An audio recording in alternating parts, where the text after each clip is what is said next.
오늘 시편 62편의 서두에 보면 인도자를 따라 여두둔의 법칙에 따라 부른 노래라고 되어 있습니다. 다윗시대 예배를 위해 활동하는 3명의 악사들이 있었는데요. 여두둔, 아삽, 헤만이 그들입니다. 이들의 가족들에 의해서 찬양단이 조직되어 예배 가운데 찬양했던 것입니다. 그래서 서두를 다시 풀이하면 지휘자 여두둔의 합창단의 방식에 따라 부른 노래인 것입니다. 시편 62편의 말씀은 다윗이 자신의 아들 압살롬의 군대를 피하여 광야로 도망가는 상황을 담고 있는 시입니다. 다윗은 그의 아들 압살롬에 의해 하루아침에 권력을 잃어버렸습니다. 부귀 영화를 하루아침에 잃어버렸습니다. 사무엘상 15장 이하를 보면 이스라엘 사람들의 인심이 압살롬에게 기울어져 있습니다. 후궁 10명만 남겨놓고 다윗은 도망을 가는데 맨발로 도망을 갔습니다. 적이 다윗을 일제히 공격하였습니다. 개역 성경에는 박격하다라고 되어 있고 부수다는 의미가 담겨져 있습니다.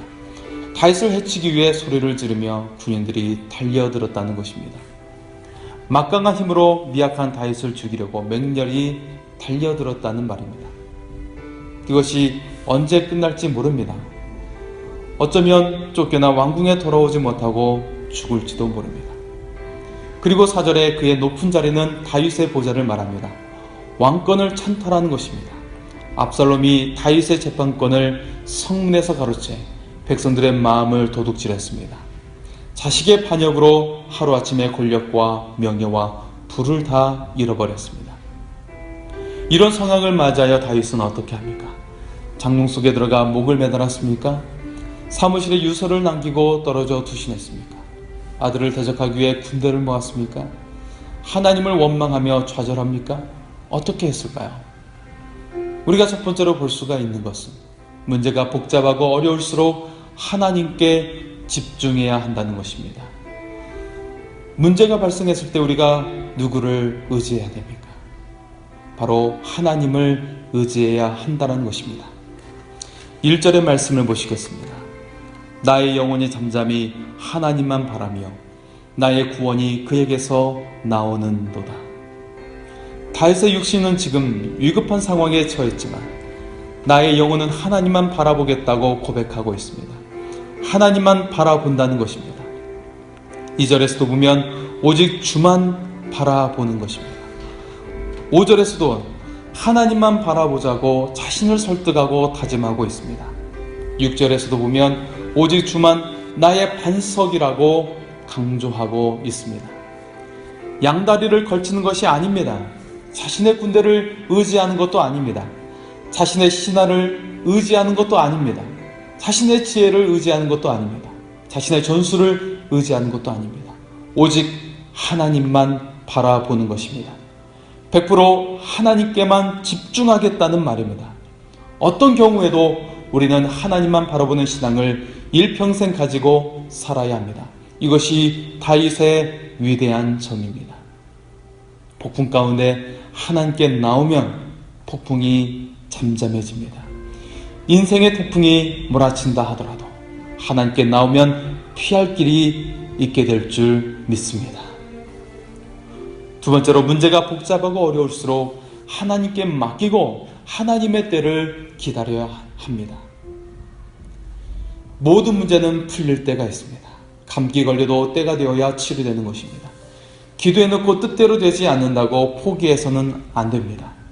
우리나라 사람들은 너무나 빨리빨리를 좋아해서 자판기에 커피를 빼드시며 손을 넣고 있을 때가 간혹 있지요. 그러다 뜨거운 물에 화상을 입기도 합니다. 다윗은 이 진리를 잘 아는 사람이었습니다. 1절을 보면 잠잠히 하나님만 바라며 라고 말씀합니다. 하나님의 때를 기다리겠다는 말입니다. 5절을 보면 나의 영혼아 잠잠히 하나님만 바라라. 물은 나의 소망이 그로부터 나오는도다 라고 고백합니다. 시인은 자신에게 잠잠히 하나님을 기다릴 것을 촉구하고 다짐하고 있습니다. 어떤 자세로 다윗은 이 위기 가운데 하나님의 때를 기다리고 있습니까? 모든 형편을 맡기고 잠잠히 기다렸습니다. 잠잠히 하나님만 바라본다는 말은 내가 문제를 풀려고 허둥대지 않고 모든 것을 하나님께 맡기고 기다리겠다는 말입니다. 또한 요동치 않고 기다렸습니다. 흔들리지 않고 실족하지 않고 기다리겠다는 말입니다. 불안하지 않습니다. 괴로워하지 않습니다. 우울증에 사로잡히지 않습니다. 왜 그렇습니까? 하나님이 나의 반석이요, 나의 구원이요, 나의 산성이시다는 확실한 믿음이 있기 때문입니다. 또한 주께 소망을 두고 기다렸습니다. 권력에 소망을 두는 것이 아닙니다. 친구에게 소망을 두는 것이 아닙니다. 은혜에 소망을 두는 것이 아닙니다. 사울은 때를 기다리지 못해 스스로 제사를 드리다가 실패했습니다. 아브라함도 때를 기다리지 못해 이스마엘을 낳아 실패했습니다. 모세도 때를 기다리지 못하고 애굽 사람을 쳐 죽여 살인자가 되어 실패했습니다. 아간도 때를 기다리지 못하고 전리품을 훔치다가 실패했습니다. 기다리면 전리품을 취할 때가 오는데 그 시간을 기다리지 못한 것입니다. 하나님께서 여리고성을 무너뜨릴 때도 때가 있었습니다. 그래서 매일 돌게 만든 것입니다. 첫날에 무너뜨리지 않았습니다. 하나님의 때가 되어 돌면 무너지는 때가 오는 것입니다. 기다릴 때는 모든 형편을 맡기고 요동치 않고 주께 소망을 두고 기다려야 하는 것입니다.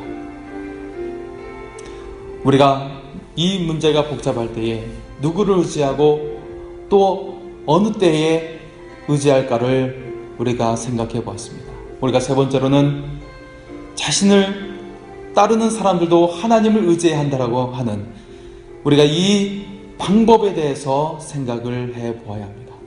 다윗은 자신을 따르는 백성들에게 무엇이라고 말씀하고 있습니까? 8절의 말씀입니다. 백성들아 시시로 그를 의지하고 그의 앞에 마음을 두어라. 하나님은 우리의 피난처시로다. 다윗은 문제의 상황에서 백성들에게 항상 하나님을 의지하라고 권면하고 있습니다. 우리는 혼자만 잘해서 모든 것이 잘 되는 것이 아닙니다. 가장과 가족 구성원이 하나님을 의지해야 합니다. 회장과 회사 구성원이 하나님을 의지해야 합니다. 다윗은 하나님 앞에 마음을 토하라고 말씀하고 있습니다. 억울한 것, 분노, 상한 감정을 하나님께 쏟아 부어야 합니다. 물을 쏟아 붓는 것처럼 마음을 하나님께 다 내어놓고 전적으로 하나님을 신뢰하고 의지하라는 것입니다. 다윗의 하나님을 살펴볼 수 있습니다. 1절에 구원의 하나님, 5절에는 소망의 하나님, 7절에 보호의 하나님, 8절에 피난처 되시는 하나님을 우리가 발견할 수가 있습니다. 오직 우리에게 힘을 주실 분은 하나님이시고 오직 우리에게 인자를 베풀어 주실 분도 하나님이시며 오직 우리의 억울함을 풀어주실 분도 하나님이십니다. 문제가 복잡하고 어려울수록 하나님께 집중해야 합니다.